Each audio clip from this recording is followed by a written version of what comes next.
रूह और जिस्म में अफजल कौन है, कौन ज्यादा आला है? तो अब ये देखा जाता है।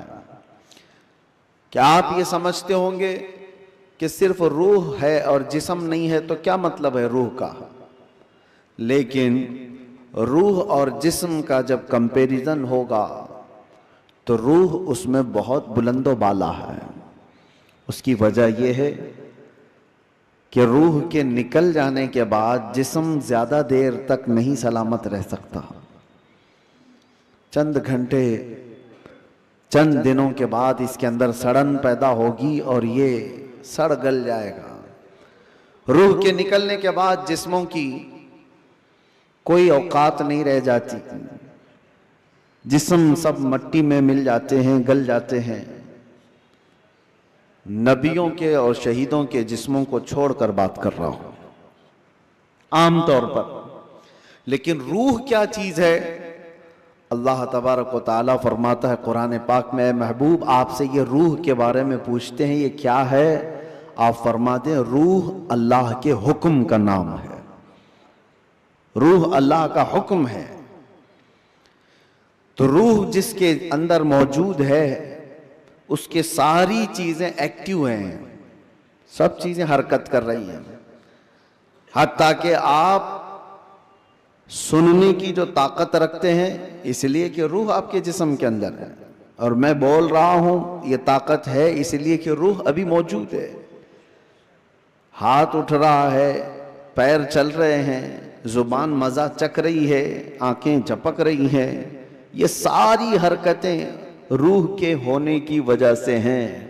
रूह का ताल्लुक खत्म हो जाए तो जिस्म ये सारी हरकतें नहीं कर सकता।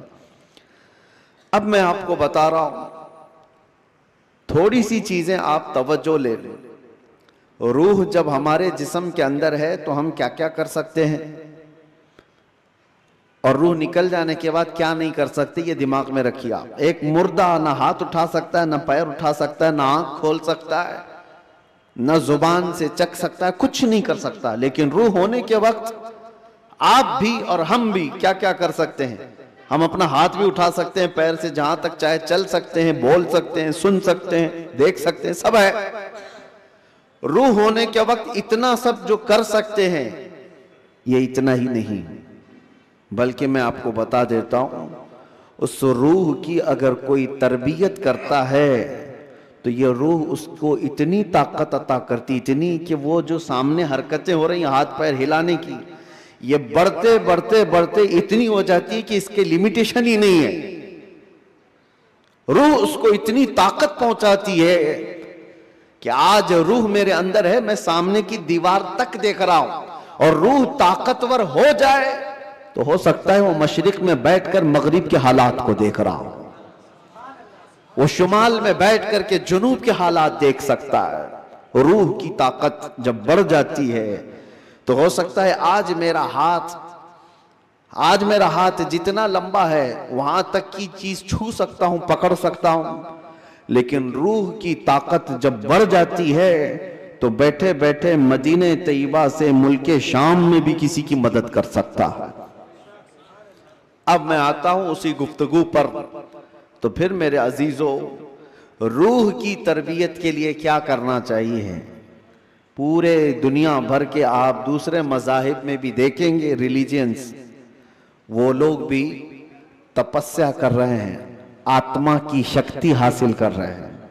अल्फाज अलग हैं, और वो पावर ऑफ सोल कहते हैं क्रिश्चियन लोग, हिंदू लोग आत्मा की शक्ति कहते हैं। उसके लिए वो दुनिया को तर्क कर रहे हैं, कुछ कलमात के जाप कर रहे हैं, किसी न किसी तरह से वो अपनी रूह को बढ़ाने की कोशिश कर रहे हैं। तो सब अदियान में ये कोई एक कॉन्सेप्ट पाया जाता है।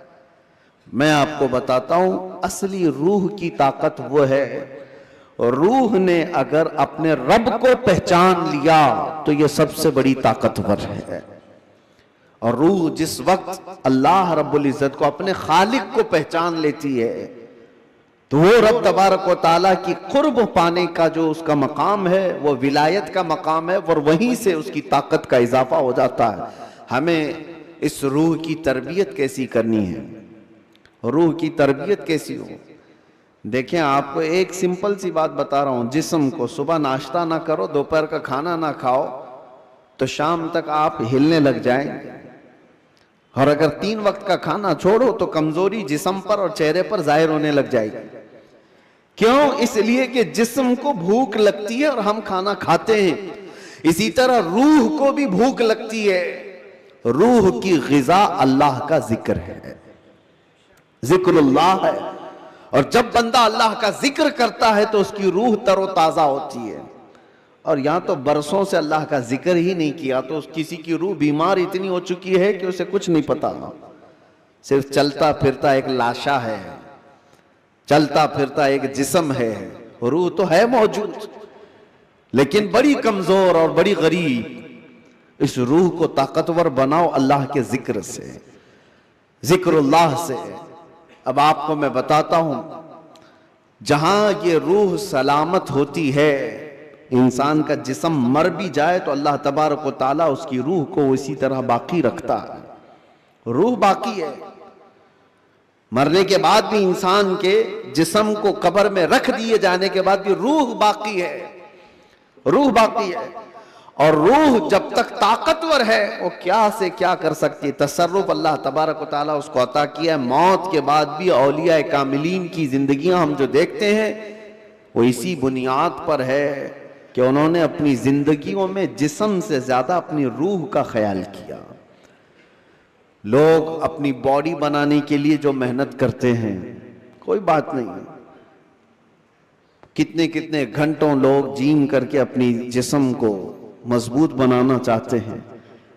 ये जिस्म सिर्फ दिखा सकते हैं सामने लोगों को, या किस लिए? कि फिट रहने के लिए। कुछ लोग किसी को मुक्का मारने के लिए कर रहे हैं, लेकिन उसका 10% भी अगर रूह की तरबियत पर तवज्जो दी जाए तो मेरे अजीजों, ताकत व कुव्वत का यह आलम होगा कि औलिया कामिलीन की सफ में अल्लाह तबारक व तआला आपको वो मकाम अता फरमाए। रूह की ताकत की तरफ तवज्जो। आज पूरी दुनिया इससे दूर भागी हुई है, सारी चीजें, हमारी रूहानियत निकल गई। हम मेटल पर मेहनत कर रहे हैं, हम जिस्मों पर मेहनत कर रहे हैं, हम कपड़ों पर, अपने जाहिर पर मेहनत कर रहे हैं। रूह के लिए जो औलिया कामिलीन के यहाँ तरबियत होती थी वो खाल खाल नजर आ रहे हैं।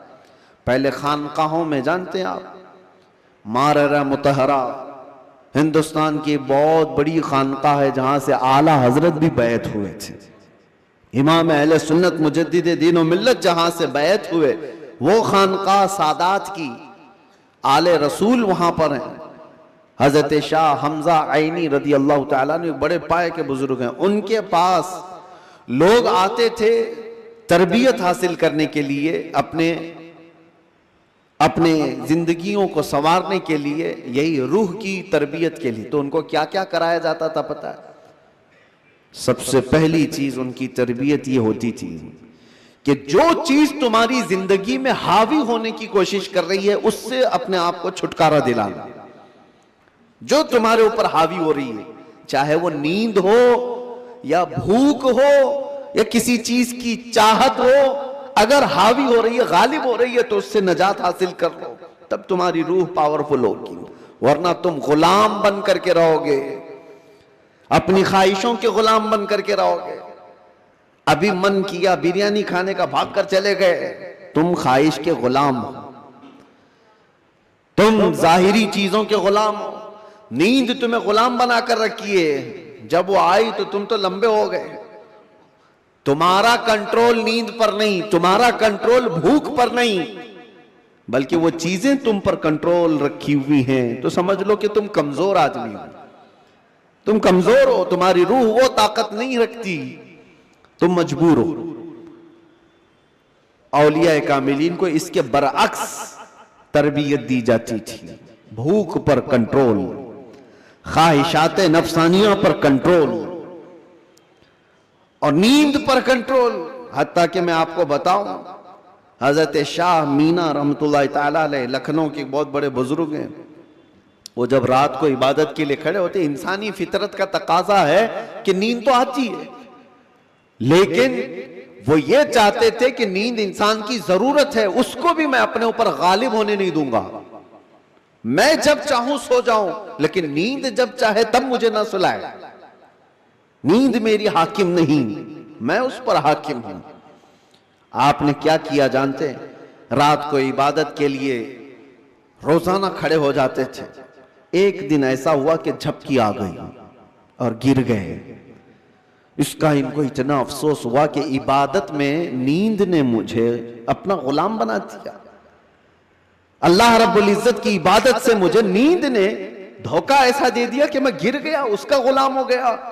उसके बाद से रात को जब खड़े होते थे तो नमक में सलाई डालकर अपनी आंखों पे सुरमा लगाते थे। नमक का सुरमा लगाते। आम सी बात नहीं, सुनने में आपको आसान लग रहा हो। नमक के 2 तिनके भी अगर आंख में चले जाएं तो क्या हालत करते हैं। लेकिन हजरत शाह मीना फरमाते हैं कि नमक को पूरी तौर पर आंखों पे लगाते तो उनकी आंखों से खून जारी हो जाता था। लोग कहते भी थे कि आंखें सुर्ख होकर खून बहती थी, बहाती थी। आपसे कहा जाता कि आप इस तरह से आंखों को सख्ती कर रहे हैं। आप कहते इन आंखों की वही सजा है जो मुझे मेरे रब से दूर कर रही हो। नींद का गलबा मुझे ला करके अपना गुलाम बनाती हूं। ख्वाहिशात के लिए भी उन्होंने ऐसा ही किया है। अपने ख्वाहिशात पर कंट्रोल जब तक आदमी नहीं करता, उसकी रूह ताकतवर नहीं है, उसकी रूह कोई ताकत नहीं रखती, वो कमजोर आदमी है।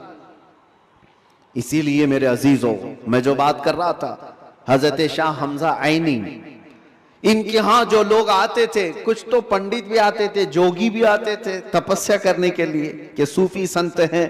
इनके यहां जो तरबियत होती है वो बहुत आला दर्जे की होती है। आप ये कहते थे कि इंसान सबसे ज्यादा किन चीजों का मोहताज है? खाने का, पीने का, सोने का, यही सब चीजें ना। इस पर तो वो कंट्रोल करा ही देते थे। कोई कोई ऐसा उनके पास मुजाहिद होता, रियाजत करने वाला, कि 3 दिन 4 दिन तक बगैर खाए पिए इबादत में मसरूफ रहते, कुछ भी नहीं। और ये पॉसिबल है क्योंकि अल्लाह ने इंसान की बॉडी को फ्लेक्सिबल बनाया है। इसको जैसा बंदा ढालता है वैसा जिस्म बनता है। कोई चीज इम्पॉसिबल नहीं है। बुजुर्गों ने ये तरबियत किया। अब एक मकाम ऐसा आया कि खाने पीने की बात तो छोड़ो, ये जो मोहताजी है, जो भूख लगती है, इससे तो उन्होंने किनारा कर लिया। एक शागिर्द ने उनसे कहा कि हुजूर, खाने से तो हम मोहताज नहीं है, जब हम चाहेंगे खा लेंगे। भूख हमको गुलाम नहीं बना रही याद, प्यास भी हमको गुलाम नहीं बना सकती, लेकिन ये जो सांस लेते हैं इसके तो हम मोहताज हैं। सांसों के बगैर तो रह नहीं सकते। आपने फरमाया मैं वो भी तरबियत तुम्हें करा दूंगा, उसकी भी तरबियत करा दूंगा। तो हबसे नफ्स औलिया कामिलीन के यहां, मैं तसव्वुफ की बात कर रहा हूं, एक तरबियत ये भी है उनके यहां, हबसे नफ्स। हबसे नफ्स या हबसे दम जिसको कहा जाता है, क्या है? उनको सांस रोकने की तरबियत दी जाती थी। सांस रोक लो अपनी, आप अपनी नाक और मुंह बंद करके देखो कितनी देर रोक सकते हो, शायद 1 मिनट, क्योंकि आदत नहीं है। 1 मिनट से ज्यादा अपने नाक और मुंह को पकड़ नहीं सकते। लेकिन तरबियत के बाद माररा मुतहरा की तारीख में है, हजरत शाह हमजा आईनी की बारगाह में जो तरबियत पाते थे, उनको सांस रोकने की जो तरबियत दी जाती थी, फजर के बाद वो सांस को रोकते थे तो जोहर तक लेकर जाते थे, जोहर तक। लोगों को ऐसा लग रहा होगा कि उड़ती हुई बातें हैं, नहीं मेरे अजीजों। जब बंदा अपने जिस्म को ढालता है किसी चीज में तो अल्लाह तबारक व तआला हर चीज उसके लिए मुमकिन बना देता। और हमने दुनिया में अपने जिस्मों को आजाद कर रखा है, सारी दुनिया इस जिस्म पर राज करती है, ख्वाहिशात हम पर हुक्म करते हैं, हम इन पर कंट्रोल नहीं पा रहे। आज जरूरत इसी बात की है कि हम जिन चीजों के एडिक्ट होते जा रहे हैं उन चीजों को अपनी जिंदगी से दूर करते जाएं। कोई ख्वाहिशात ऐसी हैं जो मेरे ऊपर हावी हो रही हों, उन ख्वाहिशात से अपने दामन को छुड़ाने की कोशिश करें। और यही तरबियत बारगाह है मुस्तफ़ा सल्लल्लाहु अलैहि वसल्लम की थी। एक बात मैं आपको बताता हूं, मजबूरी के आलम में भी औलिया कामिलीन ने अपने आप को दुनिया के हवाले नहीं किया, दुनिया के हवाले नहीं किया, वो बचने की हर मुमकिन कोशिश करते रहे। एक बुजुर्ग के मुतालिक हमने पढ़ा है, हजरत मुश्की रहमतुल्लाह अलैह, इराक के एक बुजुर्ग, लेकिन वो जवान शख्स, मुश्की गालिबन अब्दुल्ला कुछ नाम था, बहुत खूबसूरत, देखने में बिल्कुल हैंडसम नौजवान, एक कपड़े की दुकान पर काम करते थे। शहर की एक अमीर औरत कपड़ा खरीदने आई और वो अय्याश औरत थी, उसने लड़के को देखा, नौजवान को, उस पर फरेफ्ता हो गई। बहाने से कपड़े की बहुत बड़ी थान खरीदा और उसके बाद उस नौजवान से कहा, क्या तुम मेरे महल तक पहुंचाओगे, मैं उसकी उजरत दूंगी। भोला भाला नौजवान कपड़े उठा लिया और चल पड़ा। उस खातून के घर जब पहुंचे तो उसने कपड़े की वो थान अंदर रखवाई और कमरे में उसे बुलाकर दरवाजे बंद कर दिए और उसके बाद उस नौजवान से कहा कि तू अब आजाद नहीं है, तू मेरे पास कैद है, मैं तुझे यहां पर इस बहाने से ले आई हूं, तुझे जो चाहिए वो मैं दे दूंगी, माल दौलत जो भी है, लेकिन मेरी ख्वाहिशात पूरी कर दे। वो कांपने लग गए। अल्लाह का खौफ, अल्लाह का डर, जिसकी रूह मजबूत और ताकतवर होती है, हर मुसीबत से उसको किसी न किसी तरह बचा लेती है, अल्लाह का फजल होता है। उस नौजवान ने कहा, यह हरगिज मैं नहीं कर सकता, मैं नहीं कर सकता। उस खातून ने कहा, तो फिर तुम यहां से बच के भी नहीं जा सकते, किसी हालत में तुम बच के भी नहीं जा सकते और ना किसी को पता है कि तुम यहां अंदर हो। कल को मैं ये इल्जाम भी लगा सकती हूं कि तुमने मेरी इज्जत को तार तार किया है और तुम्हें मैं फांसी की सजा भी दिला सकती हूं। उस नौजवान की मजबूरी देखें कि खातून ने ऐसे उसके ऊपर हावी होने की कोशिश की कि किसी भी तरह से उसको गुनाह की सरजमीन पर धकेल दे। लेकिन ये नौजवान है, अचानक न जाने दिलो दिमाग में क्या ख्याल आया, कहा कि ठीक है, मुझे इस्तिंजा करना है, तहारत, टॉयलेट जाना है। उसने कहा यहीं अंदर ही है, अंदर तुम फारिग हो जाओ। तो वो तहारत खाने में गया। नौजवान कुछ नहीं देखा, वहां की गलाजत उठा करके अपने चेहरे पर, अपने जिस्म पर सब लगा लिया और बाहर आया उस खातून के पास। उस औरत ने देखा कि बदबू और ये गलाजत ये जिस्म पर, वो चीख मारकर दरवाजे खोलती है कि कोई पागल आया, इसको घर से निकालो, जल्दी यहां से निकालो इसको।